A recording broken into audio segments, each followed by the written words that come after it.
Do you think of the fans that you have when you're making a film, or that you pick a project? I don't think of the fans that I have. I don't think, I mean, I can't imagine that I have fans. I mean, that's the honest to God truth. I'm sure that there are people who say, I kind of like the movies that he does, and that's about as far as I can go with it. But I do think of the people who are going to go to the movie in general and watch the show. I think about them a lot because I'm one of them. I like to go to movies. I like to sit there and watch it, and I like to be surprised and entertained, and I like to sit there and say to myself, how did they do that? That was really good.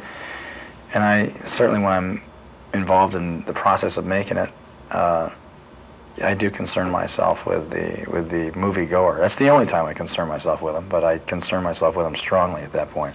You owe them a good show. It's kind of strange now. Robert Towne, the writer-director, has called this sort of an adult film, or more adult film than those are out on the market. And it seems to me like this is sort of pitched at a different audience than those people that would traditionally go to your movies. Yeah, I would think so. I've done different kinds of movies. I think this is much more in the Silkwood vein.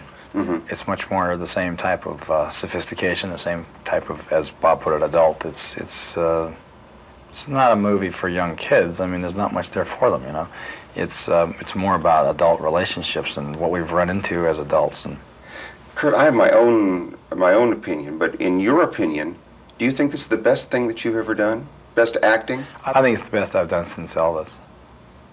I think Elvis was the best job I ever did, and I think that this is the best I've done since then. Yeah. Of course, Elvis was a different kind of thing, where you were trying to recreate a real person. Yeah. Here, it was a character. Yeah, this was much easier to do in terms of freedom. When I was doing Elvis, you're very confined by the realities of a character, and everybody knew what those realities were. They knew where the perimeter of that character was. This one, nobody knows, so I can do anything I wanted with it, but I wanted to,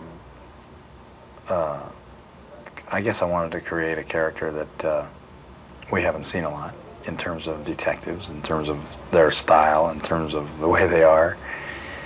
You're a dad now. Yeah. How does that change you as an actor? What does that open you up to, make you better, worse, different? It hasn't really done. I had my first son was born in 1980. Just recently, Goldie and I have another child. He's 2.5 now. Gosh, it's a good question. I think it makes you a little more conscious of what you're doing, but I am a believer in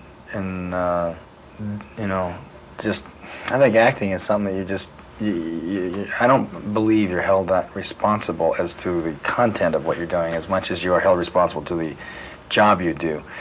I think there's a great difference between reality and film. And so no matter how much I'm moved by film, I always realize it's not reality. This is not the news we're watching. This is a performance, and this is a scripted outcome. Therefore, I believe the barriers are pretty much wide open for what you can do there. I think that conversely, in the news, it's just the opposite. It should be therefore very objective and very unbiased and very unscripted. So as an actor, doing a movie, I feel pretty free, even with the advent of my children watching it someday. I always figure that when they're old enough to watch the movies that I don't think they're old enough to watch now, that when they're old enough to watch it, what they'll be watching it for is an appreciation level, not for a level of understanding what it is that the movie is trying to say, and I'm being a part of that saying it. Certainly they'll be brought up with that from me, but I'm aware of the fact that if I was to do a movie that was a movie that they could see, that I would want to make it obviously with them in mind, because if they're going to be part of the audience, I want them to have a good time.